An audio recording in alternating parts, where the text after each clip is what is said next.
एक बार भारत के एक शांत गांव में नंदनवन नाम का एक पहाड़ था।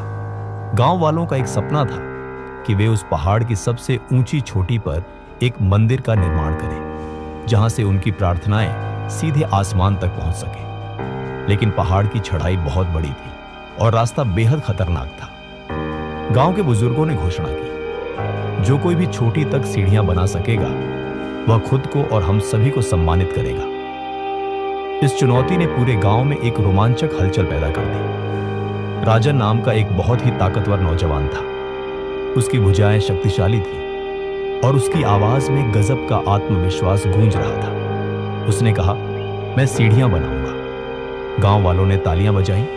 उन्हें पूरा यकीन था कि राजन सफल होगा। लेकिन तभी एक और महिला आगे आई, गंगा देवी नाम की एक बूढ़ी विधवा। उसकी कमर झुकी हुई थी और उम्र के कारण उसके हाथ कांपते थे। भीड़ हंसने लगी। दादी गंगा देवी, आप तो कुएं से पानी भी मुश्किल से निकाल पाती हैं। आप पहाड़ पर जा रही हैं, आप सीढ़ियां कैसे बनाएंगी? गंगा देवी मुस्कुराई और उसने सिर्फ इतना कहा, मैं एक दिन में सिर्फ एक ही पत्थर ले जाऊंगी। काम शुरू हुआ। राजन बड़े बड़े पत्थरों के साथ पहाड़ पर चढ़ा। वह तेजी से आगे बढ़ा, पूरी ताकत से चला।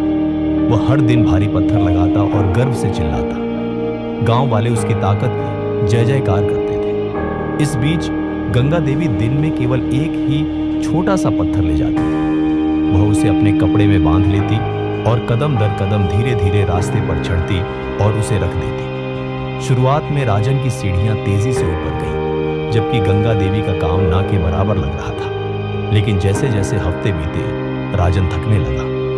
कुछ सुबह वह देर तक सोता रहता, तो कुछ अन्य दिनों वह कहता, मैं कल दोगुना काम कर लूंगा। जल्द ही पहाड़ी की तलहटी में उसका पत्थरों का ढेर लावारिस पड़ा रह गया। और गंगा देवी, वह कभी नहीं रुकी। गर्मियों की चिलचिलाती धूप, पतझड़ की हवाओं, सर्दियों की बर्फ और वसंत की बारिश के दौरान वह हर एक दिन पहाड़ पर चढ़ी। उसके पैर कांपते थे, फिर भी वह बस यही कहती, बस एक और पत्थर, आज सिर्फ एक।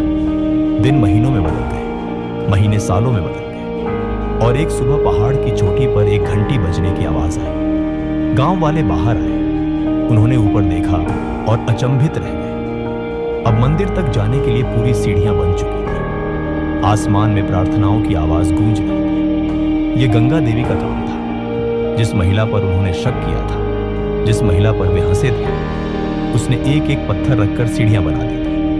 लोगों ने उसके सामने सिर झुकाया और कहा, दादी गंगा देवी, आप सबसे ताकतवर नहीं थी, आप सबसे तेज भी नहीं थी, लेकिन आपके निरंतर कदमों ने स्वर्ग तक का रास्ता बना दिया है। राजन उस भीड़ में चुपचाप खड़ा था। उसे तब एहसास हुआ कि निरंतरता के बिना प्रतिभा बिना बारिश के बादलों की गरज की तरह है। यह शोर तो बहुत करती है, लेकिन धरती को कोई पोषण नहीं दे सकती। उस दिन के बाद उन सीढ़ियों को धैर्य का मार्ग कहा जाने लगा। दूर दराज के यात्री उस पर चलने के लिए आने लगे। वे उस बूढ़ी औरत की कहानी से बहुत प्रभावित थे, जिसने एक दिन में एक पत्थर रखकर स्वर्ग का रास्ता बना दिया था।